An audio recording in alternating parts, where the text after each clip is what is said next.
అనగనగా ఒక ఊరి పొలాల్లో ముగ్గురు మిత్రులు ఉండేవారు. ఆ ముగ్గురు ఎవరంటే ఎద్దు, మేక, ఇంకా పంది. ముగ్గురు మిత్రులు కలిసి రోజూ ఒక చెట్టు కింద కూర్చుని కథలు చెప్పుకుంటూ ఆనందంగా ఉండేవారు.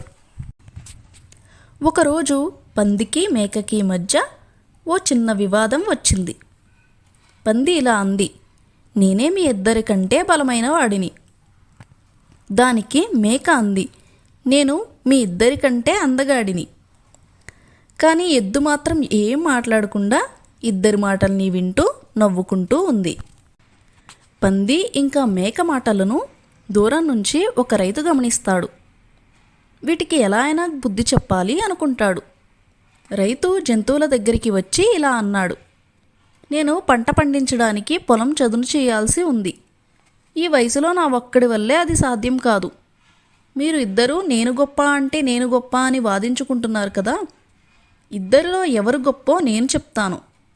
మీరు నేను చెప్పినట్టు చేయడానికి సిద్ధంగా ఉన్నారా అని అడిగాడు.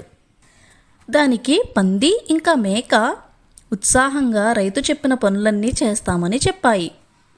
రైతు తన పొలముని చూపిస్తూ, సాయంత్రం కల్లా దీనిని ఎవరు చదును చేస్తారో వారే గొప్పవారు అని చెప్పాడు.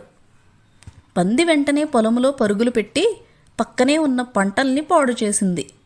మేక ఏమో పచ్చిక తింటూ సమయాన్ని గడిపింది. కానీ ఎద్దు మాత్రం కష్టపడి పొద్దున్నుంచి సాయంత్రం వరకు నాగలితో పొలం మొత్తం దున్నింది. ఇదంతా దూరం నుంచి గమనిస్తూ ఉన్న రైతు పొలం పనంతా పూర్తవ్వగానే నవ్వుతూ ఎద్దు దగ్గరికి వచ్చాడు. ఎద్దుతో రైతు ఇలా అన్నాడు, నువ్వు మిగిలిన జంతువుల్లాగా నీ గొప్పలు నువ్వు చెప్పుకోలేదు. కానీ నీ గొప్పతనాన్ని నీ పని ద్వారా చూపించావు. అలా నువ్వే ఈ పోటీలో నెగ్గావు అని చెప్పాడు.